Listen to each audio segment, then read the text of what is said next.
Well, Paul, in the end, very pleasing result. Yeah, it was. It was an attritional game for the first hour, in which Ebbsfleet will feel that they could have gone, 2 if not 3 goals up front. So we're indebted to Jason Brown up to that point. I think they scored from the free kick, and it almost woke us up. And we asked them at half time to start passing the ball, because everything was going long from both teams, and we very much were getting sucked into how Ebbsfleet wanted to play the game. And I thought the lads deserve an enormous amount of credit for coming back the way they did, but more importantly for actually listening and getting on the ball and playing how we can play. Last half hour particularly was excellent. Dean Sinclair coming on and Craig Dundas going forward, and that seemed to spark everybody. Yeah, I just said to them in the dressing room that I felt that the players that came on gave us a lift. We're very unfortunate again with the injuries to lose Cloughie. That looks a serious one. He could be out to the end of the season, and that's a massive blow to us. But obviously Duns, who also had a sore knee, that's why he didn't start today. We're trying to give him a rest. But he came into centre midfield, and of course we've always got the option, with half an hour to go and put him up top, which is what we did. And I felt first hour, especially, we were short of ideas all around the park, really, including up top. So it was a real delight to watch that last half an hour, and I say nothing but praise for the team. And I think that was one of our little half-hour spells where we're almost unplayable. And it's good to have a striker in the form Jamie Taylor's in at the moment to put away the chance of that first one. Was an absolute beauty. Yeah, listen, I've said all along, Jamie Taylor is the difference at times when you're not playing great. He gave us the goal, and that sparked us onto our performance. And Jamie Taylor, you get what you pay for in your strikers. And the one thing that he does, he hits corners of the goals as well. Almost impossible to save that strike. And then he got the little poacher's goal, nicking it off of Kane Hazeman, didn't he? So he's a purveyor of all goals. But what I did like about Jamie today was his work rate and the way that he just went into that little number 10 role at times, because there was no point in him going up against the Ebbsfleet centre halves. I thought he was very intelligent. And 2 goals in 5 minutes really sort of changed the tenor of the game, gave the atmosphere a real boost.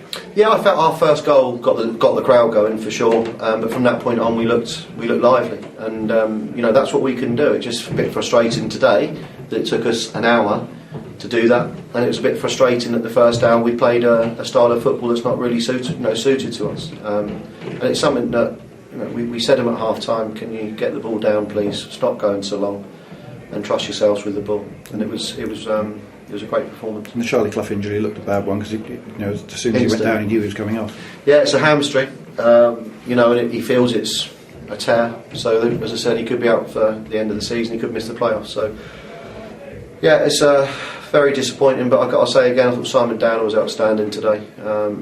Lee Sawyer I thought was outstanding. You've got to remember we had a midfielder playing at right back, we had a reserve again playing at left back who's done brilliant for the games, but I felt for the first hour today he looked tired, and that's a result of playing a lot of games coming up the levels.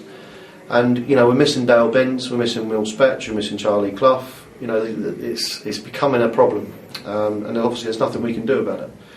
But we must sort of hope really that we don't pick up anything else between now and the end of the season, because otherwise, you work so hard all season and you can end up playing in a playoff game with probably half the team that you would have picked. You say Lee Sawyer did really well. Was it a slight problem when Clough went off to decide how you were going to reshape the back? Yeah, it was, because we haven't got many options on the bench. I spoke to Dammy quickly and asked him how he felt, and he wasn't comfortable wanting to go in there.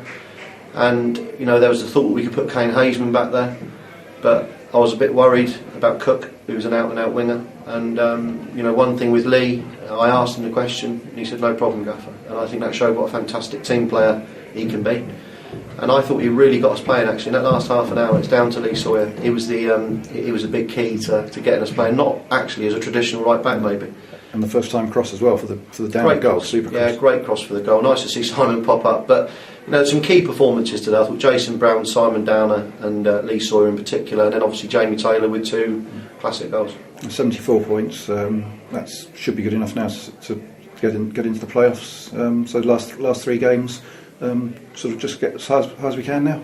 Look for second. Yeah, I think we're looking to try and get second. As I said, it's going to be a bit of a head count, because we've got Saturday and Monday to come now. And as I said, the main concern now is if we start losing people for 2 or 3 weeks, they're out for the season, and we are getting desperately short of numbers.